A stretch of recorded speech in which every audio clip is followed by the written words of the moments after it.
So Volvo Cars is an interesting business. As you know, it's not listed. It's relatively small, but it's quite an experimental company. It's almost like a little lab of trying different things in the industry. They were first into committing to no longer selling combustion engine cars. And two things happened last week, which I find interesting. Of course, the Polestar discussion. You can kind of imagine. Well, we don't know the structure, but you can imagine it could be, it will be an EV-only brand. It may not have legacy issues because there'll be no ICE business attached to it, and so the valuation parameters of that business lead us to think that the valuation of Polestar alone could actually be bigger than the valuation of Volvo Cars, which is more of a legacy car maker. At the same time, Volvo itself is also turning into an all-electric manufacturer before the deadlines that the EU is discussing right now. Also, Volvo has been early in kind of trying to sell cars through subscription services. It's not easy. They've tried, they pulled back, but they're still trying. Also, they've been pioneering the direct sales of of cars to consumers. And if you think about it, we've been researching cars as consumers on the internet for years. Cars are becoming more connected, and effectively, car makers know a lot about us.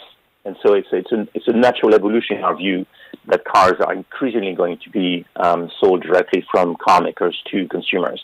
Dealers are not going to go away, absolutely not. At the same time, their role might be refocused on delivering the cars, although I still think they will sell cars as well. But it's going to be a more hybrid world, and a more that is effectively looking more like a retail business model rather than the historic model of the industry, which is very much a wholesale business model where OEMs kind of ship cars to dealers and dealers have to sell them.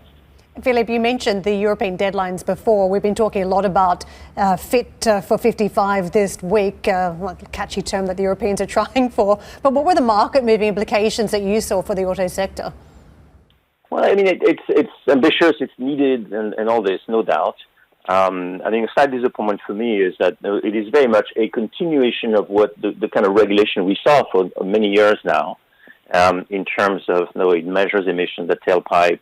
It doesn't take into account the whole emissions of vehicles that include the manufacturing, and we know that EVs have a much higher carbon footprint than regular cars. And this doesn't also address this discussion around the plug-in hybrids, which are interesting products, often misused, and a lot of issues that haven't been really addressed in this regulation. The most important one for me, I think, is we continue to think in terms of tailpipe emissions, and the issue is much broader than that.